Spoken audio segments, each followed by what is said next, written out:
Imagine sitting out on your back deck late at night, the woods are pitch black, and, just on a whim, you decide to start singing an Enya song into the trees. Which, I mean, sounds a little silly, right? Yeah, it sounds completely insane. But then, out of the darkness, this multicolored glowing orb slowly drifts out of the branches. It floats right up to your face, and it telepathically speaks to you. Oh, wow. Yeah. Right. But according to a growing body of researchers and musicians, scenarios like this suggest we've completely misunderstood what music actually is. Like, it isn't just an art form, it's an active radar signal. And what's fascinating here is that to truly understand how a simple melody could trigger an anomalous encounter like that, we are forced to completely strip away our modern expectations of music. Because we just treat it like background noise, right? A soundtrack for answering emails or commuting to work. Exactly. But historically and biologically, sound was a utility, a functional tool used to manipulate reality itself. Well, welcome to the deep dive. We have an incredible stack of sources to get through today. We really do. Yeah, we're looking at excerpts from the book, The Innerspace of Outerspace by Mike Fiorito, along with some of his author interviews, presentation materials, and there's this curated Apple Music playlist that jumps from the cosmic jazz of Sun Ra all the way to the ambient electronic architecture of Brian Eno. It's quite the journey. It is, because our mission today is to explore music as a magic technology. We're looking at it as a literal bridge to altered states, to non-human intelligences, and to the unseen universe. And to do that, we have to connect some seemingly impossible dots here. We're going to trace a direct line from the biological rhythms of prehistoric humans all the way to the electronic synthesizers of, 1950s sci-fi. Right. We have to look at the actual mechanics of how sound physically rewires the human brain. Because to understand how music can transport us to outer space, we first have to look at inner space. We have to look at your biology. Yes, your biology. Because your very first experience with sound, long before you ever heard a radio or went to a concert, was inside the womb. Right, the constant rhythmic drumming of your mother's heartbeat. The steady rushing of her breathing. That is the actual foundation of human consciousness. Yeah, because breath is rhythmic. And that specific, steady repetition does something incredibly precise to your neurology. Like it syncs things up. Exactly. When you expose the brain to a constant rhythmic loop, it literally forces your brain waves to sync up with that external pulse. It bypasses the analytical, critical part of your mind entirely. Oh, wow. So the part of you that's, worrying about paying bills or what you're having for dinner. Right, your ego. Your ego just starts to dissolve. I mean, if you've ever zoned out completely while listening to a repetitive, heavy bass track at the gym, you've actually brushed up against this exact neurological state. And the crazy thing is, early humans figured this out tens of thousands of years ago. The archaeological record absolutely proves it. Yes, the sources bring up the didgeridoo flute. Right, found in a cave in Slovenia. Yeah. This is an instrument crafted from the femur of a cave bear, and it has perfectly spaced, hollowed-out holes. And it was played by Neanderthals 50 to 60,000 years ago. Let that sink in. I mean, 50,000 years before the first cities were ever built, our evolutionary cousins were sitting in firelit caves using bone to manipulate the acoustic environment. It's just wild. And we also see this with the swan bone flutes found in Isteritz, France.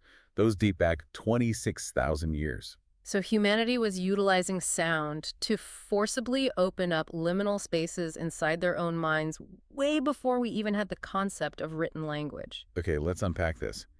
Because if Neanderthals and modern humans are both responding to these same acoustic tricks, it implies that the music is basically built into the hardware of our bodies. Yes, it's biological. There is a fantastic anecdote in the sources from the 2009 World Science Festival that proves this perfectly.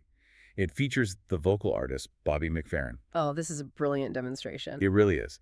He wanted to demonstrate that the pentatonic scale, which is that universally recognized five-note musical scale, is literally hardwired into our brains. And it's so compelling because he didn't use trained musicians for this. He used a random audience of science festival attendees. Right. So he's standing on the stage, and he starts jumping from side to side, physically assigning a musical note to where he is standing on the floor. Right, mapping it out. Yeah, mapping it. So he sings one note, jumps to the side, sings the next interval up, and he gets the audience to sing it back to him. Just training them for a few seconds. Exactly. Then, without any warning, without giving them the pitch beforehand, he jumps to a new, higher position on the stage. And the audience, hundreds of untrained random people, instinctively hit the exact correct note in the scale. Perfectly. In unison. They didn't have to think about it. The brain recognized the mathematical pattern of the frequencies, and it just anticipated the next logical step in the sequence. It's like they transformed from separate individual voices into one unified biological instrument in a matter of seconds. Yeah, it's as if the pentatonic scale is a pre-installed biological operating system that comes standard in every human being. We don't have to download the software. It's just sitting there in our DNA. And if we accept that this musical operating system is hardwired into our biology, it makes complete sense why wildly different cultures, separated by oceans and centuries, all developed the exact same auditory mechanisms to induce altered states. Like the drone, right? Exactly. For thousands of years, humans have relied on the drone, the continuous, unchanging tone. You see it in the bagpipes of Scotland, the Aboriginal didgeridoo in Australia. Or the drone of the South Indian Carnatic music, or the Hindustani tanpura. Functionally, a continuous, steady drone anchors the physical body in the present. While totally stripping away the brain's perception of passing time. Yes, that is the mechanical doorway into a trance state. So if this back door is built right into our nervous system, what exactly does it allow us to connect to once it's open? This is where our deep dive moves from ancient biology into modern anomalous experiences. Which brings us back to the Enya story. Yes. Let's talk about that story from earlier. It actually comes from the foreword to the book written by Barbara A. Fisher. She describes using this innate musical connection starting when she was just a kid, right? Right? She would sing to farm animals. But it wasn't just, calling them to the barn for feed. She found that the chickens in her hen house would gather around her, settle into a trance, and actually croon legato tones that matched pitch with the medieval Latin hymns she was singing. Which is a beautiful, documented example of cross-species communication. The animals obviously weren't responding to the lyrics. No, they didn't speak Latin. Right, they were responding to the frequency and the intention. But as the sources detail, her experiences eventually went far beyond the barnyard. Way beyond. So fast forward to her college years in Athens, Ohio. She and her friends are hanging out near some woods at night, and they start seeing these mysterious, multicolored glowing orbs drifting through the trees. Like emerald green, purple, tangerine lights. Yeah.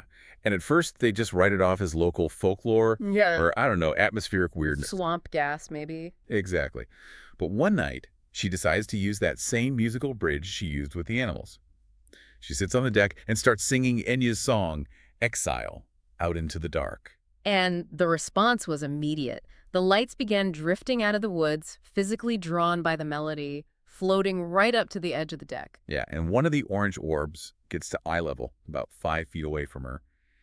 It blinks out, and when the light returns, it is no longer just a floating sphere. You had physically manifested. Yes, it had transformed into a tiny, naked entity with glowing white moth wings, suspended inside this aura of orange light. And the context of her earlier beliefs is crucial here. Right, because earlier that week, Barbara had confidently told her friends that she believed fairies and nature spirits weren't, pretty little winged ladies like Tinkerbell. She assumed they were fearsome, formless, abstract beings. Exactly. And in that terrifying, awe-inspiring moment on the deck, a telepathic voice speaks directly into her mind, saying, "We can look however we want. You don't know what you think you know." It's a profound rebuke, because it proves to her that whatever this non-human intelligence, this NHI actually is, it is highly responsive to human melody. But more importantly, it deliberately defies our rigid intellectual expectations. Always. It always subverts what we think we know. But I have to stop and push back here for a second. I am struggling with this part a little bit. Oh. Yeah, are we really supposed to believe that singing an Irish pop song literally summoned a moth-winged alien out of the ether? Right, it sounds absurd. Isn't it far more likely that her brain, intoxicated by the repetitive rhythms of the music, maybe slipping into one of those trance states we just talked about, just hallucinated the whole thing? Are we just hypnotizing ourselves into seeing our own folklore?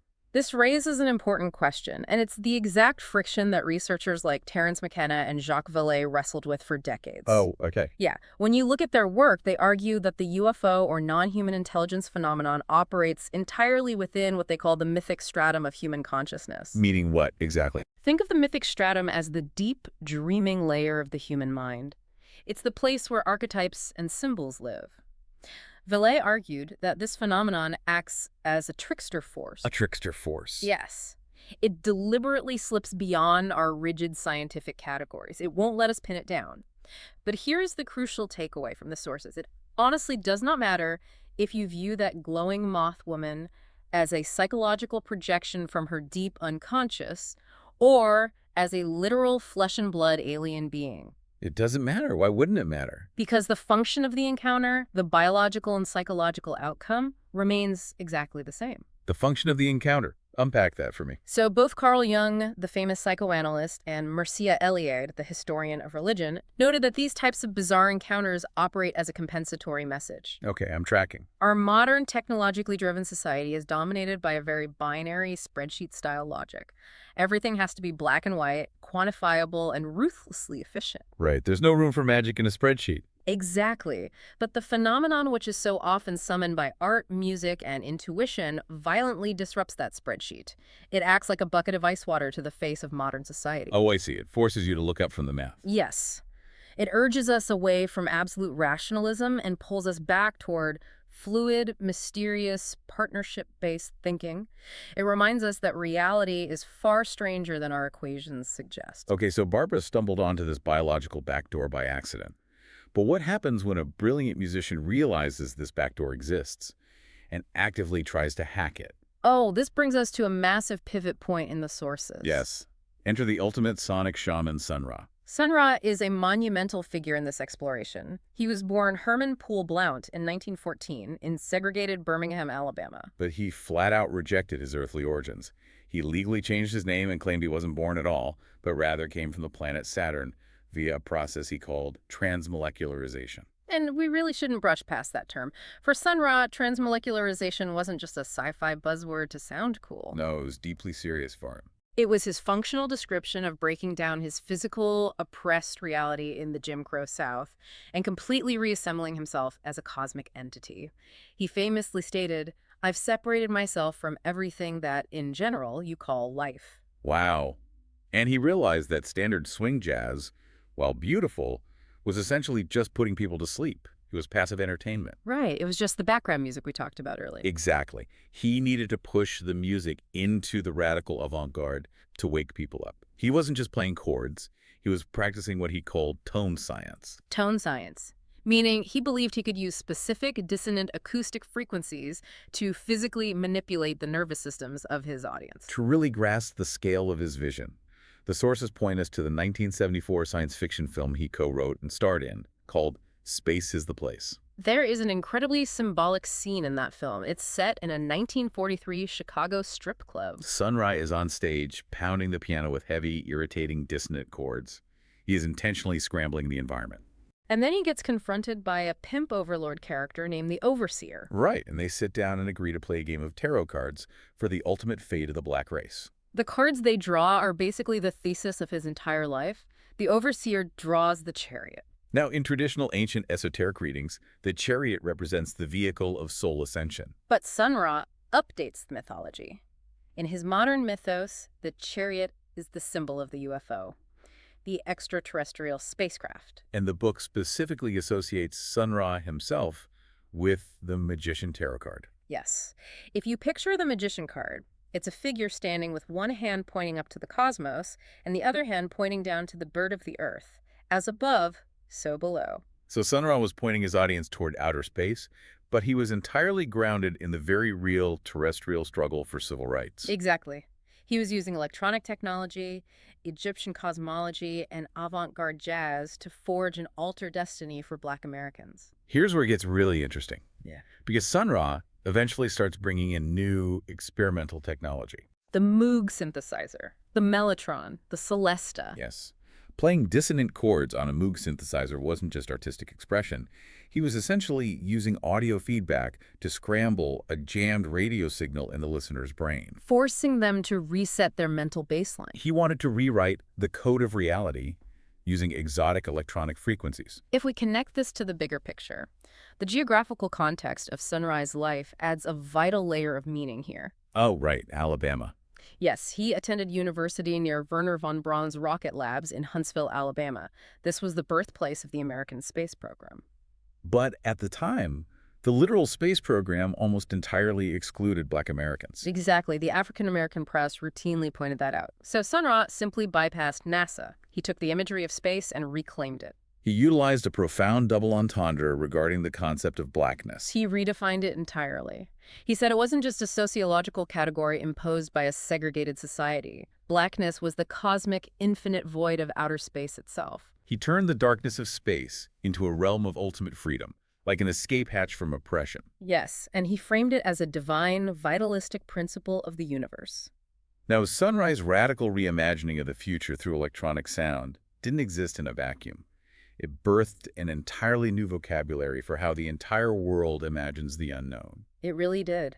The ripples of his synthesizer experiments cascaded out, directly feeding into psychedelia, progressive rock, and ambient music. We have to remember that prior to the digital age, human musical inspiration primarily came from organic nature. Right, the wind, running water, birdsong, or from heavy industrial mechanics like trains and steam engines. But post-World War II, the paradigm completely shifted, specifically starting in 1957 with the radio blips of the Russian Sputnik satellite orbiting the Earth. Suddenly, technology became the new mythology. The visitors, or the entities from the subtle realms, were no longer depicted riding in fiery chariots or appearing as fairies in the woods. No, they were clad in technological language. We started seeing UFOs, glowing consoles, electronic blinking lights. The archetype of the ancient magician simply became digitized. You can trace a direct mechanical line from Sun Ra's work to the massive rock movements of the 60s and 70s. Definitely. Syd Barrett explicitly credited Sun Ra's album, Heliocentric Worlds,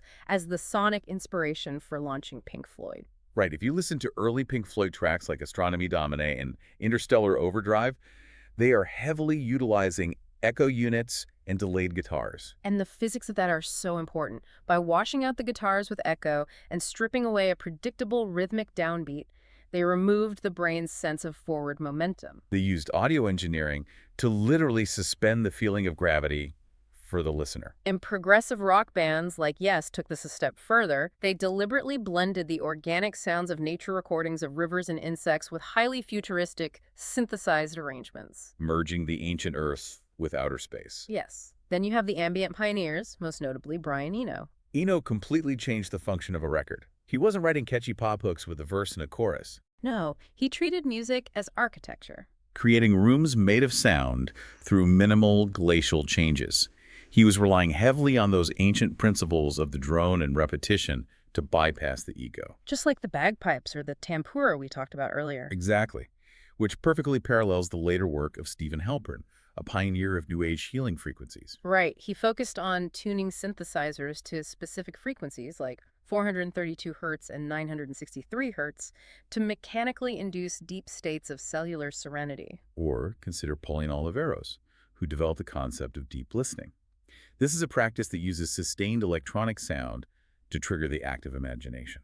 Leaning into the very qualities that psychologists identify in true mystical experiences, a sense of transience, deep passivity, and the inability to put the experience into words. And we also see the rise of things like binaural beats. If you aren't familiar, binaural beats are basically an auditory illusion. When you put on headphones and play a slightly different frequency in each ear, the human brain gets confused. Right, and to compensate, the brain actually creates a third phantom beat that doesn't exist in the recording.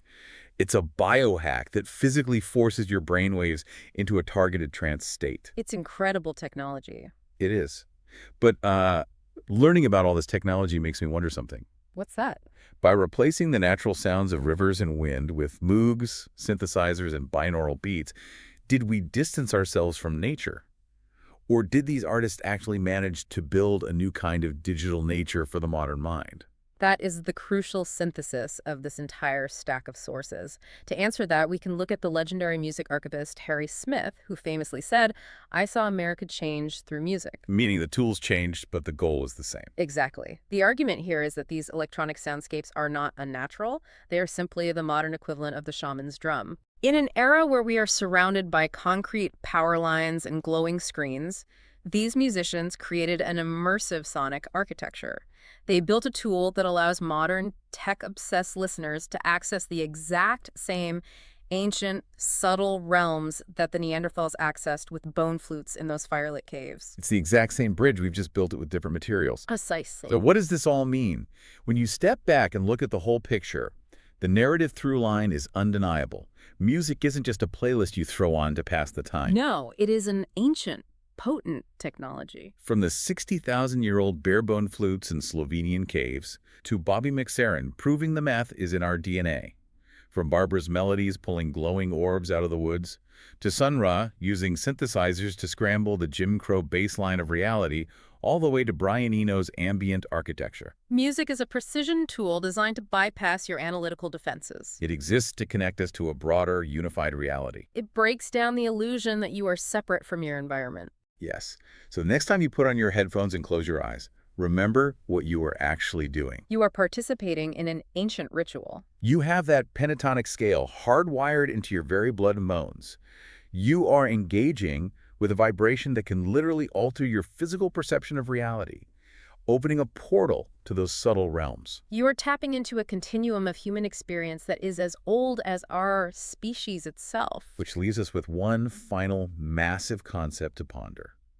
If music, melody, and sound are the universal languages, the literal radar signals that even non-human intelligences, nature, and our own biology respond to, what is our planet collectively saying right now? Oh, that's a chilling thought. Right. Between the relentless 60 hertz hum of our power grids, the mechanical roar of our global highways, and the dense, chaotic digital noise of our cities, Earth is constantly broadcasting an aggregate sound signature out into the dark forests of the cosmos. Constantly. If a visitor is out there tuning into the Song of Earth right now, what kind of world do they hear?